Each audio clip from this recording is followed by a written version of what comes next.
everyone, this is Mindy Eggen for Tailored Expressions, and in today's video, I'm going to be creating a card using the Treat Your Shelf kit.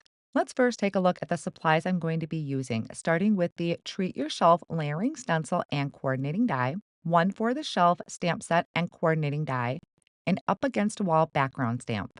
For cardstock, I have sugar cube, toffee, and saltwater taffy. Then for inks, I'm going to be using pineapple, candy corn, toffee, and saltwater taffy. I'm also going to be using sour gummy, Cookie Monster, Earl Grey, and also the Versifying Clair Nocturne ink. A few other supplies that I'm going to be using are the mini blending brushes. I also have my pair of tweezers, some scissors, I have repositionable tape, and also my Scotch tape runner, along with my foam strips, some Post-it tape, some thin foam squares that I keep in a container, and I also have the gold bits and pieces along with a dish to put them in and some sort of pick and stick tool.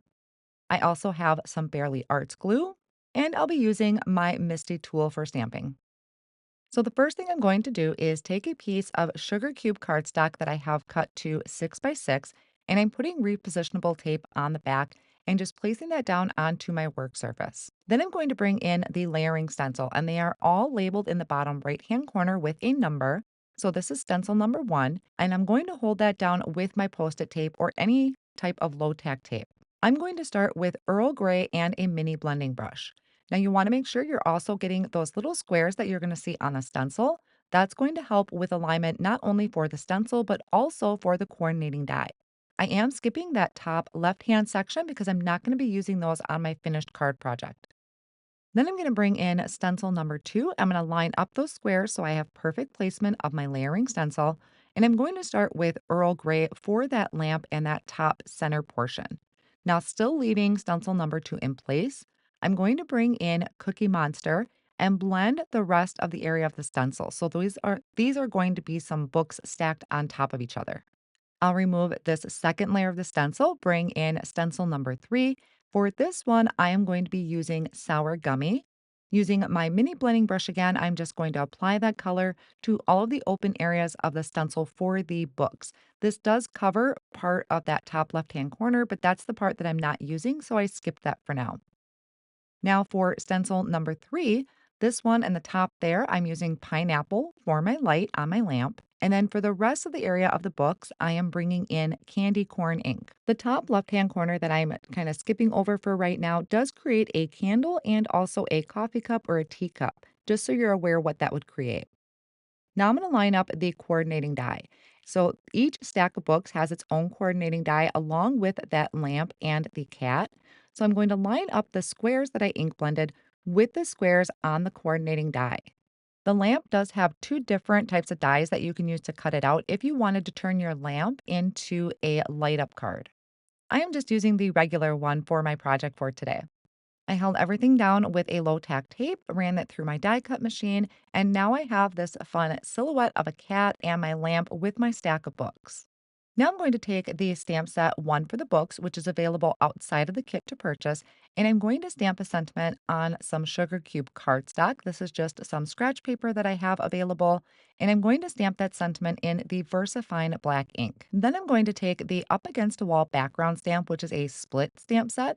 I removed the insert from my Misty tool, and I'm going to place a piece of saltwater taffy cardstock down onto there. I'm lining up the top portion of that split background stamp, and I'm going to ink it up with saltwater taffy ink for a tone on tone look.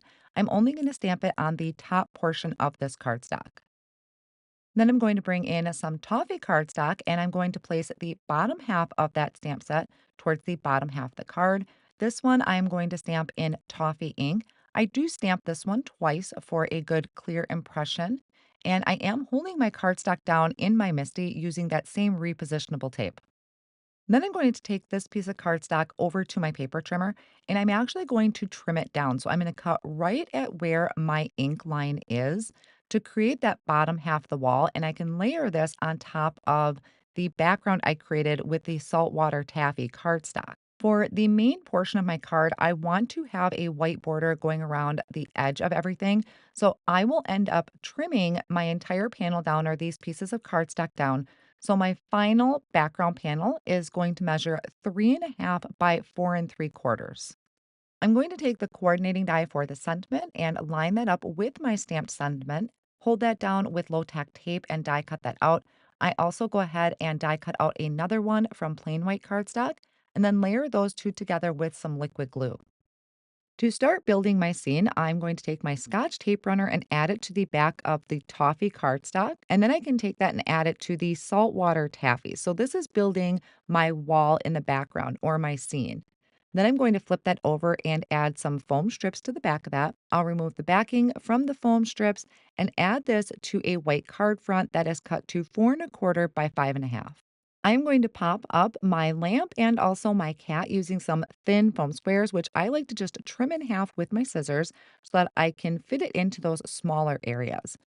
So the one stack of books, the larger one, I'm just going to add to the card front using a tape runner. The second stack of books, I'm going to add some thin foam squares too, and I'm going to place that so it's kind of overlapping that larger stack of books. I also then have my cat and my lamp that I added those thin foam squares to. And the cat, I'm kind of putting more off to the left-hand side so that I have room for my sentiment at the top. Then I have my lamp here that I can add to that other stack of books. And then finish off with my sentiment, also adding those thin foam squares too. I love the thin foam squares because it's adding a little bit of dimension without too much bulk.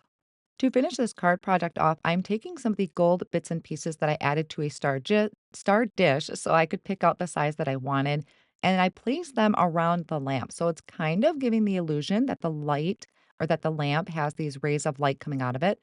I just use a pick and stick tool and the Barely Arts glue to attach those, and that is going to finish off my card project. Such a fun kit and a great birthday card to send to the book lovers out there. This is now available over at tailoredexpressions.com. Thanks for watching.